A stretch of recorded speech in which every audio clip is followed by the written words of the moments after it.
Dia 118, Juízes, capítulo 8, do versículo 22 ao capítulo 9, versículo 21.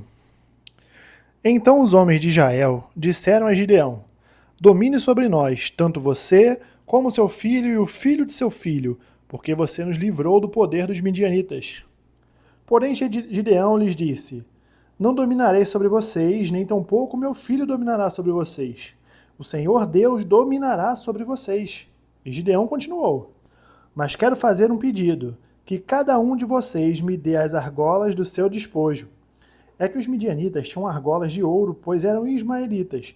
Então eles responderam: De bom grado as daremos. E estenderam uma capa, e cada um deles colocou ali uma argola do seu despojo. O peso das argolas de ouro que pediu foi de uns 20 quilos de ouro, sem contar os ornamentos em forma de meia-lua, os pendentes e as roupas de púrpura que os reis dos midianitas usavam, e sem contar os ornamentos que os camelos traziam ao pescoço. Disso, Gideão fez uma estola sacerdotal e a pôs na sua cidade em Ofra, e todo Israel se prostituiu ali, adorando essa estola.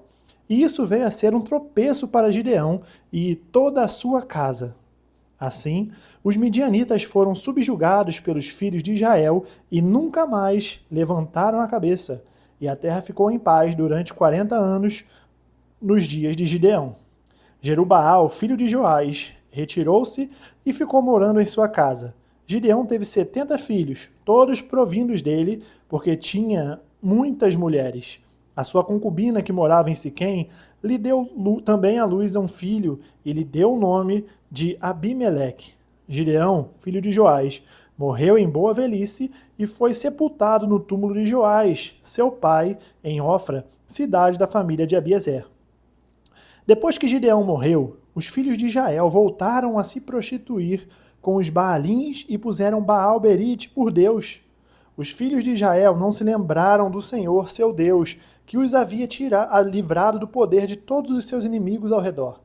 Também não usaram de bondade com a casa de Jerubaal, a saber, Gideão, segundo todo o bem que ele tinha feito a Israel.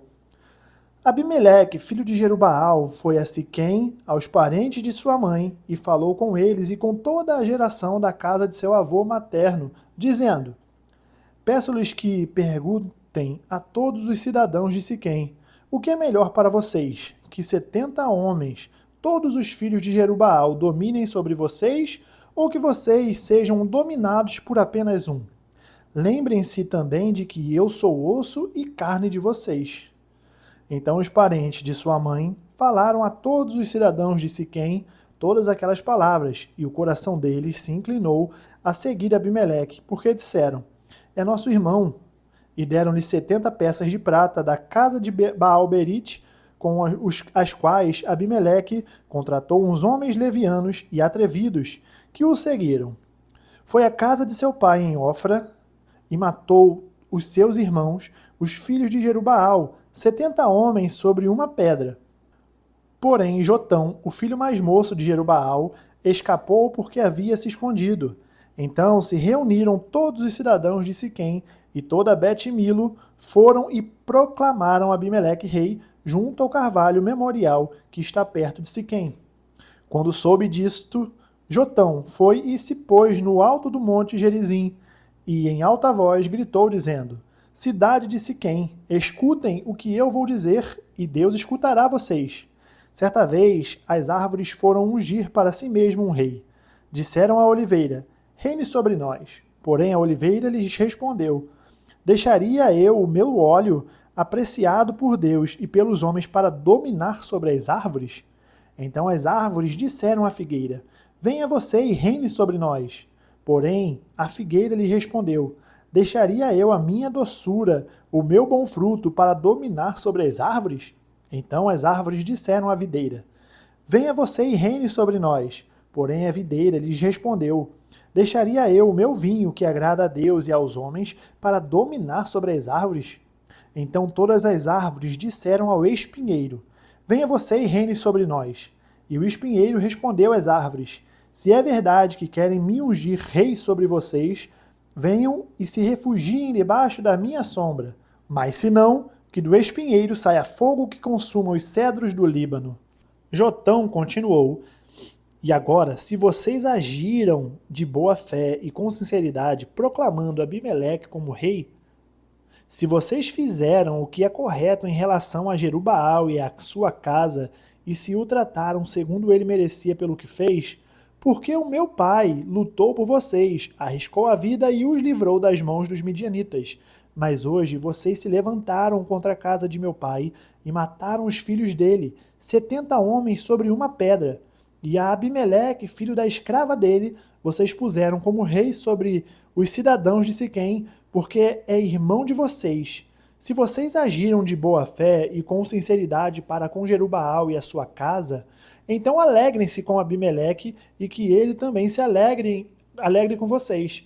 Mas se este não for o caso, que saia fogo de Abimeleque e consuma os cidadãos de Siquém e Bet-Milo, e que saia fogo dos cidadãos de Siquém e de Bet-Milo e consuma Abimeleque. Depois disso, Jotão fugiu e foi para Beer, onde ficou morando, porque estavam com muito medo de seu irmão Abimeleque. Lucas, capítulo 23, do versículo 44 ao capítulo 24, versículo 12. Já era quase meio-dia, e escurecendo-se o sol, houve trevas sobre toda a terra até as 3 horas da tarde, e o véu do santuário se rasgou pelo meio. Então Jesus clamou em alta voz: Pai, nas tuas mãos entrego o meu espírito. E dito isto, expirou. O centurião, vendo o que tinha acontecido, deu glória a Deus, dizendo: verdadeiramente este homem era justo.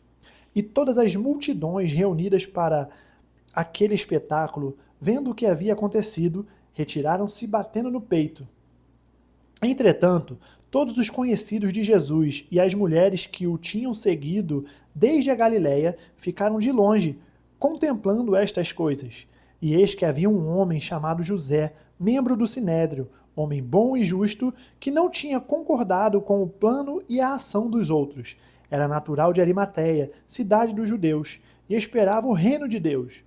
Ele foi até Pilatos e lhe pediu o corpo de Jesus, e tirando-o da cruz, envolveu-o no manto, no lençol de linho e o depositou num túmulo aberto, numa rocha, onde ninguém havia sido sepultado ainda. Era o dia da preparação e o sábado estava para começar. As mulheres que tinham vindo com Jesus desde a Galiléia seguiram José e viram o túmulo e como o corpo foi colocado ali. Então se retiraram para preparar óleos aromáticos e perfumes, e no sábado descansaram segundo o mandamento. Mas no primeiro dia da semana, alta madrugada, as mulheres foram ao túmulo levando os óleos aromáticos que haviam preparado. Encontraram a pedra removida do túmulo, mas ao entrar não acharam o corpo do Senhor Jesus. Aconteceu que, perplexas a esse respeito, apareceram-lhes 2 homens com roupas resplandecentes. Estando elas com muito medo e baixando os olhos para o chão, eles disseram: Por que vocês estão procurando entre os mortos aquele que vive? Ele não está aqui, mas ressuscitou. Lembrem-se do que ele falou para vocês, estando ainda na Galiléia. É necessário que o Filho do Homem seja entregue nas mãos de pecadores, seja crucificado e ressuscite no 3º dia. Então elas se lembraram das palavras de Jesus, e voltando do túmulo, anunciaram todas estas coisas aos 11 e a todos os outros que estavam com eles. Essas mulheres eram Maria Madalena, Joana e Maria, mãe de Tiago. Também as demais que estavam com elas confirmaram estas coisas aos apóstolos. Mas para eles, tais palavras pareciam um delírio. Eles não acreditaram no que as mulheres diziam. Pedro, porém, levantando-se, correu ao túmulo, e abaixando-se, viu somente os lençóis de linho e nada mais. E retirou-se para casa, admirado com o que tinha acontecido. Salmos capítulo 99, do versículo 1 ao 9. Reina o Senhor, tremam os povos. Ele está entronizado acima dos querubins. Abale-se a terra. O Senhor é grande em Sião e está exaltado acima de todos os povos. Celebrem eles o teu nome, grande e tremendo, porque é santo. És Rei poderoso que ama a justiça. Tu estabeleces o direito, executas o juízo e a justiça em Jacó. Exaltem o Senhor nosso Deus, e prostrem-se diante do estrado de seus pés. O Senhor é santo. Moisés e Arão entre os seus sacerdotes, e Samuel entre os que lhe invocam o nome, clamavam ao Senhor, e ele os ouvia. Falava-lhes na coluna de nuvem. Eles guardavam os seus mandamentos e a lei que lhes tinha dado. Tu lhes respondeste, ó Senhor nosso Deus. Foste para eles Deus perdoador, ainda que os tenha castigado por seus atos. Exaltem o Senhor nosso Deus e prostrem-se diante do seu santo nome, porque santo é o Senhor nosso Deus. Provérbios capítulo 14, do versículo 9 ao 10. Os insensatos zombam do pecado, mas entre os retos há boa vontade. O coração conhece a sua própria amargura, e da alegria que ele sente, os estranhos não poderão participar. Terminamos o dia 118, nós nos vemos amanhã no dia 119. Até mais.